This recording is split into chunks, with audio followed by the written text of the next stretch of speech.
Banyarwandakazi, Kidasamura yaje nk'igisubizo cy'Abanyarwanda. Ni mu gihe Kidasamura abararikira kureba amakuru meza agezweho mu gihugu cy'u Rwanda. Umuntu utarakora subscribe, ukora subscribe kugira ngo tujye tubana umunsi ku munsi. Reka tukomereze mu karere ka Kirehe. Umusore w'imyaka 19 y'amavuko arakekwaho kwica murumuna we akoresheje umuhoro. Abaturage batuye mu kano kagari cyangwa umwono mudugudu cyangwa umwono murenge babwiye TV na Radio 1 ko uwapfuye yagiye mu rugo rwa nyakwigendera uyu musore abamo, avuga ko ashaka kubica. Ni mu gihe ibingibi byabaye ejo ku itariki 2 z'ukwezi kwa karindwi umwaka wa 2025 mu karere ka Burera. Muri rusange hari abatuye mu kagari ka Gatare mu murenge wa Ruhunde, aho mu karere ka Burera binubira ko kugira ngo bahabwe inka muri gahunda ya Girinka basabwa gutanga amafaranga 500,000 ariyo bita ruswa. Mu gihe gahunda ya Girinka Munyarwanda ihabwa umuturage nta kiguzi cyangwa nta mafaranga na make yatanze. Ni mu gihe gahunda ya Girinka Munyarwanda ihabwa buri muturage wese utishoboye kugira ngo abashe kuzamuka atere imbere. Ni mu gihe abantu baturage bafite ikibazo ngo umuntu udatanze 500,000 ng'inka na ku 50,000 ng'inka ngo imunyuzwaho nayihabwe igahabwa undi cyangwa undi wayatanze. Aya mafaranga ariyo bita aya ruswa ngo cyangwa ya bitugukwa, hari ayandi utanga kugira ngo serivisi neza ikugereho. Ndetse abaturage bakomeje kuvuga yuko ibi bintu bidakwiye. Gahunda ya Girinka Munyarwanda, Repubulika Iharanira Demokarasi y'u Rwanda aba yavuze ngo abaturage bose bahabwa inka kuva ku muturage wo hasi kugera ku muturage wese uwo ari we wese wiyandikishije muri gahunda ya Girinka cyangwa atishoboye, kugira ngo ahabwe iyi nka kugira ngo imuteze imbere, abone amata, abone ifumbire kugira ngo ahinge ndetse abone ibyo kurya muri rusange.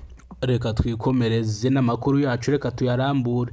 Yari Kidasamura Movie. Kora subscribe ku Kidasamura Movie. Abanzi banze ku izina rya Kidasamura, kora subscribe kugira ngo tujye tubana umunsi ku munsi. Yari icamake y'amakuru, ariko amakuru tugiye kuyarambura mu buryo burambuye.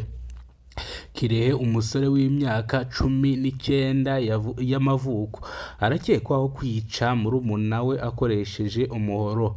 Abaturage babwiye TV na Radio 1 ko uwapfuye yagiye mu rugo rwa nyakwigendera. Uwo musore wishe uwo murumuna wiwe avuga yuko ashaka kubica.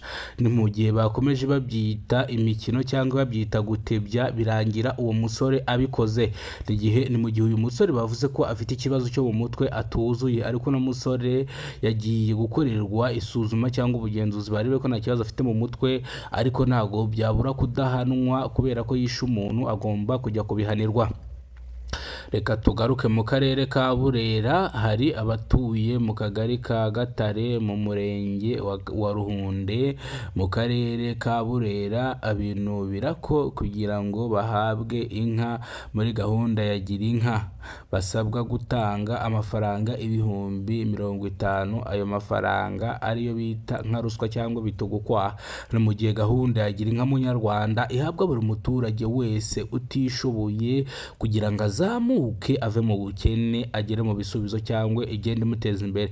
Ni mu gihe gahunda ya Girinka ihabwa umuturage yabyara agahereza undi, yabyara agahereza undi, ugasanga abaturage bose babayeho bafite amata kugira ngo abana babo batanarwara bwaki. Ni mu gihe leta yakomeje guca bwake mu baturage, aribwo yazanaga gahunda ya Girinka.